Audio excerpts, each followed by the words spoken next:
Hey everyone! In this video, I will be describing the motion of the sun throughout our sky in one day and throughout 1 year. Right here, we see this is a top-down view of Earth's orbit about the sun. And in this image, it's a perspective of an observer standing on Earth looking south. Okay, we see the sun is crossing the meridian, which is the line in the sky that splits the eastern and the western hemispheres. And so in this image, keep in mind that the stars and the sun will go down and set in the west, right? And then go below the horizon and then come up in the east and then rise above in the morning time and approach the meridian again. Okay, so that's the motion of the sun and stars in this orientation. Okay, so let's go back to this. And now, if we were to imagine standing on Earth, looking towards the sun, in other words, at 12 noon when the sun is crossing the meridian, which, by the way, is this dotted line, we can draw an arrow towards the sun like that. Now imagine that that meridian and the sun is directly lined up with some distant background star. And that star is so far away, it's pretty much stationary in the sky. Okay, so over here on this local sky perspective, that star would appear to be just right there, right? Not necessarily blocked or eclipsed by the sun, but just on the meridian in the same part of the sky as the sun. Okay, so we'll call this position 1, right, or day 1 for right now. Now let's wait 1 sidereal day and see where this Earth goes. So as Earth is rotating, it's moving just a smidge, maybe like that. Okay, not to scale, of course. But now, if we wait 1 sidereal day, again, sidereal days is the time for the same background stars to cross the meridian.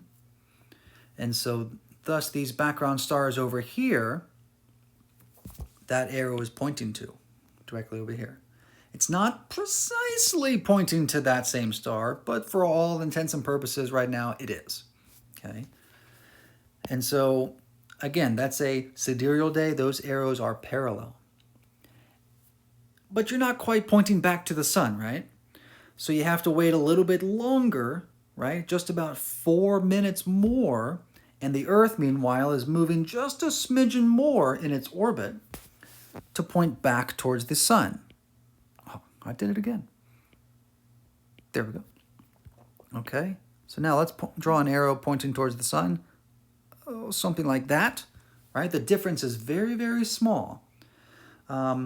Just note that on this diagram and for this video, there is a difference in the position of Earth, right, between this arrow and this arrow. But for this diagram, I'll draw it in the same position. Okay. So the first was position 1, second is a position 2. We've waited 1 solar day, right? And that is the 24 hours, right? So these parallel lines here, again, the time from that one to that one, that's 1 sidereal day. And wait 4 more minutes to point back towards the sun, which is 1 solar day. Now, the purpose of this video is to show you the effects of adding 1 sidereal day after 1 sidereal day after 1 sidereal day, day after day after day, basically waiting 1 year. So what's the difference between a sidereal year and a tropical year? Right? So let's see. Oh, on day 2, let's draw what that star would look like in the local sky. So if you can imagine you're standing on the Earth facing the sun, that star would appear to be just a bit to the right of the sun. Okay? So now, let's erase that star from position 1 Now position 2, just a bit to the right, quote unquote. Okay. Now, the time from, say, yesterday or day 1 to day 2 right now, remember that the sun set in the western horizon, went below the horizon, and rose in the east to get back to where it was, right? In that meantime, there was an apparent shift between the stars' positioning, right? The star didn't move. The star didn't move, right? What did move? The Earth moved. And so it's purely our perspective. Now, if I extend this, right? That's day 1. And then day 2,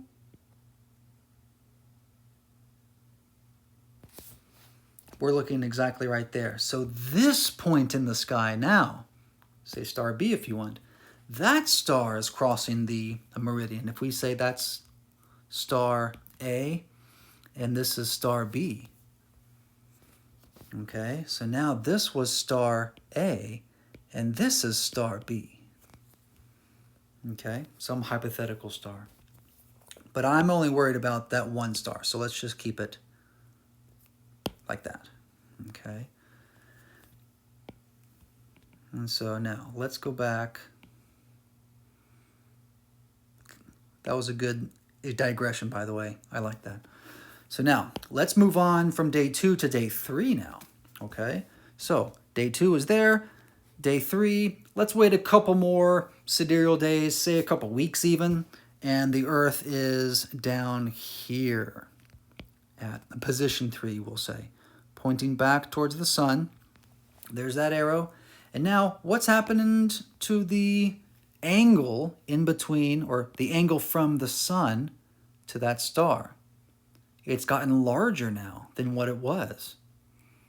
Okay? Right now,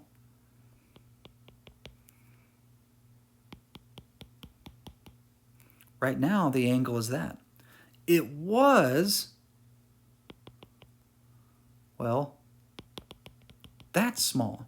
It was this small. Just that. But now in position 3, the angle has increased to be that big. Okay? So let me take away those dotted lines here. Back. Okay? Now let's draw the star at position 3.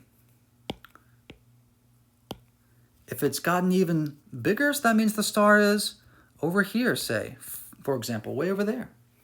And again, the sun has set and risen multiple times for several weeks, but the angle separation in between the sun and star is changing. Let's wait a couple more weeks, even a couple more months. Let's say the Earth is directly, we'll say, quote unquote, on the bottom, pointing up to the sun, if you will. That's position 4. The angle in between the sun and the star is now maximum. Well, I don't want to say maximum, sorry. It's almost 90.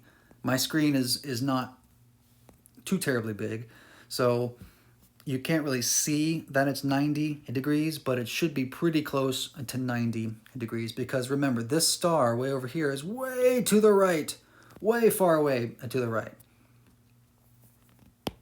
So that means now that star is not there anymore, and the new one is, say, way over here, way over there.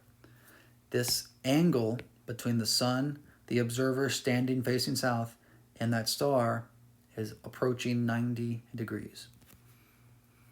So let's move on. And the Earth continues around its orbit. Now it's, say, way over here, 6 months from position 1. This is position 5. Drawing an arrow back towards the sun. Well, the sun and that star, that never moved, by the way, are in completely opposite parts of the sky, right? At noon, at position 5, we're facing, left, right, towards the sun. That means at midnight, Earth will be turning and facing to the right, facing that star. So now, Let's erase it. Can you see where the star, or can you tell where it would be, right?